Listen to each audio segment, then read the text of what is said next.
foi a vários médicos, os médicos não chegavam a um diagnóstico correto, a doença foi agravando, até que um médico conseguiu diagnosticar que era tuberculose.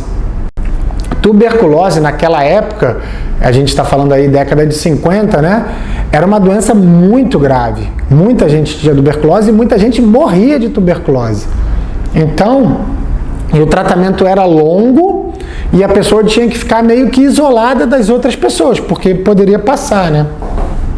Então, professor, imagina, aos 35 anos de idade, né, no vigor da vida ali, querendo crescer, né, já estava casado com a minha avó, que por sinal era professora também do Instituto de Educação, já tinha a minha mãe e minha tia, que eram as filhas, e a tuberculose praticamente teve que aposentar ele.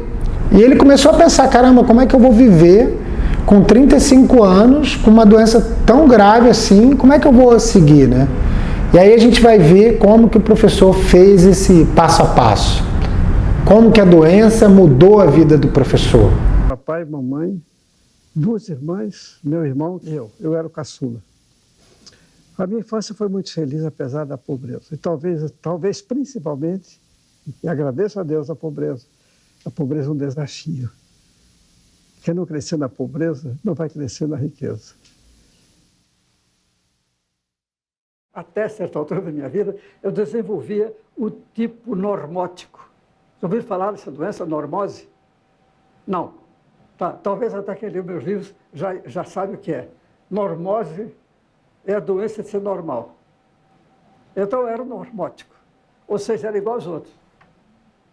Comia o que não devia, bebia o que não devia, pensava o que não devia, sentia, gozava, desfrutava o que não devia, e o resultado, de repente, o diagnóstico, a tuberculose, que já avançara muito na destruição dos meus pulmões. E eu me vi ali ameaçado, ou de morte, ou de aposentadoria, naquela altura da minha vida, muito jovem ainda. O médico, quando viu as minhas radiografias, ele sentiu compaixão, ele sentiu piedade, ele sentiu medo do quadro. Mas ele não encontrou mesmo em mim. A minha emoção não foi essa de pavor. Já era um trabalho sobre a emoção que deveria ser de derrota, já era um trabalho de convicção positiva. Fazer esporte. E ele, poxa, com 36, 37 anos, falou, cara, como é que eu vou me aposentar? Como é que eu vou levar uma vida totalmente doente, né? Mesmo dizendo que eu estava curado. E aí são aquelas coisas, né, que a gente não acredita em coincidência, mas que são coisas que Deus coloca no nosso caminho, né, a espiritualidade. Ele andando pelo centro do Rio, ele encontra 2 livros. E o interessante dessa história é que eram 2 livros, que na época não tinha livro de yoga em português, não existia. Então era um livro em inglês e um livro em francês. E o interessante é que o professor não dominava bem, nem o inglês nem o francês. Ele lia em inglês, mas o básico ali, né? E o mais legal é que os livros se complementavam, porque um livro falava muito dos poderes de cura, do yoga, de transformação, de saúde. Inclusive esse professor tinha tido um problema também de saúde relacionado à respiração. E o outro livro falava só de asanas. Mostrava os asanas, ensinava e dizia o que era bom. Então um livro complementou o outro.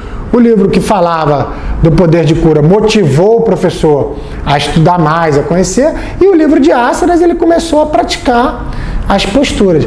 Agora, o mais engraçado, né? Que ele tinha que praticar escondido dentro do banheiro. Por quê? Porque o médico tinha proibido ele de qualquer tipo de exercício. E a minha avó, lógico, seguia a orientação do médico. Então ele dizia que ele se trancava no banheiro. Antigamente as casas, né, tinham banheiros maiores, assim. Ele se trancava, botava uma esteirinha ali e começava a fazer respiração, postura, meditação, respiração.